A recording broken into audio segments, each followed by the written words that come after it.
आज बात उस तगड़ी कमाई की जिसने म्यूचुअल फंड इन्वेस्टर्स के होश उड़ा दिए दोस्तों। जब भारतीय शेयर बाजार में उतार चढ़ाव का दौर है तब एक ऐसे जादुई म्यूचुअल फंड का नाम सामने आया जिसने सिर्फ एक साल में पूरे 65% का छमाछम रिटर्न दे दिया है। बड़ी बात तो यह है दोस्तों कि ये जो फंड है भारत में नहीं बल्कि चाइना और ताइवान जैसे जो ग्लोबल मार्केट्स हैं इसमें आपकी गाड़ी कमाई को लगाता है। क्या आपको भी इस इंटरनेशनल फंड में पैसा लगाना चाहिए या फिर चीन ताइवान के तनाव के बीच ये बड़ा खतरा है? आइए जानते हैं इस स्पेशल रिपोर्ट में, इसलिए वीडियो को एंड तक जरूर देखें। नमस्कार, मैं हूं आपके साथ संध्या बिष्ट और आप देख रहे हैं द इकोनॉमिक टाइम्स हिंदी।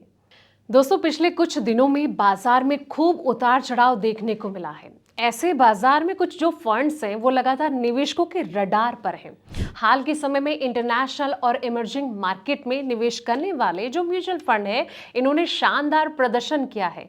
इन्हीं में एडलवाइल इमर्जिंग मार्केट अपॉर्चुनिटी यानी कि इक्विटी ऑफ शेयर फंड भी शामिल है, जिसने कि पिछले एक साल में 65.31% का रिटर्न देकर निवेशकों का ध्यान अपनी ओर खींचा है। ये जो फंड है ऑफ फंड यानी कि FOF है, यानी कि ये सीधे शेयर में निवेश नहीं करता बल्कि मुख्य रूप से JP मॉर्गन फंड्स हो गया, इमर्जिंग मार्केट अपॉर्चुनिटी फंड में पैसा लगाता है।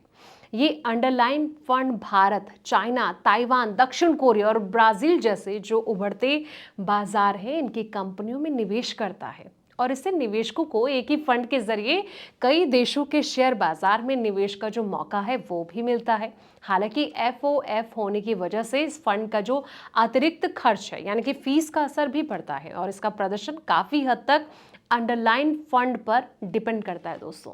अब इस फंड के बारे में और डिटेल में जानते हैं। NAV की बात करें तो 31.51 रुपए है, AUM 250.45 करोड़ रुपए और एक्सपेंस रेशियो की अगर बात की जाए तो 0.56% है। एग्जिट लोड की बात करें तो 90 दिन के भीतर निकासी पर 1% और न्यूनतम SIP 100 रुपए। Benchmark MSCI emerging markets index जो है।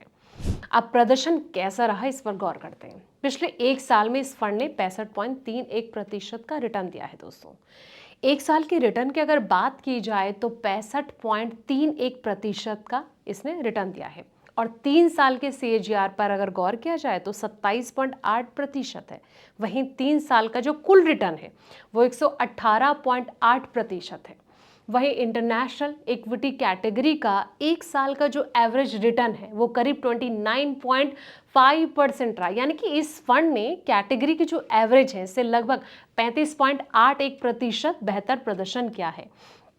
ऐसे में आपको बता दें कि निवेश से पहले कुछ रिस्क भी हैं जिनको समझना बहुत ज़रूरी है, क्योंकि इस फंड में निवेश करने से पहले कुछ जो रिस्क हैं इसको ध्यान में रखना ज़रूरी है, जैसे कि विदेशी निवेश पर रुपए और डॉलर समेत अन्य करेंसी के उतार चढ़ाव का जो इम्पैक्ट है वो पड़ता है दोस्तों।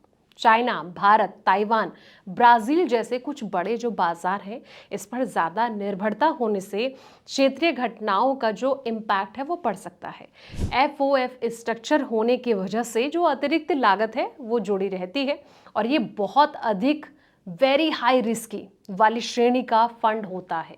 इसलिए जब भी आप ऐसे फंड में निवेश करने की सोचें तो एक बार अपने फाइनेंशियल एडवाइजर से सलाह मशवरा करें, उसके बाद ही ऐसे फंड में दाव लगाएं। हो सकता है कि अगर आप दाव लगाते हैं तो ये अच्छा रिटर्न भी आपको दे, लेकिन जब भी रिस्क वाली सिचुएशन नज़र आती है ऐसे में कहीं ना कहीं इसीलिए निवेश से पहले फाइनेंशियल प्लानिंग करना ज़रूरी होता है। एक बार फाइनेंशियल एडवाइज़र से सलाह लेना भी ज़रूरी होता है ताकि आपका पोर्टफोलियो पर कोई इम्पैक्ट ना पड़े।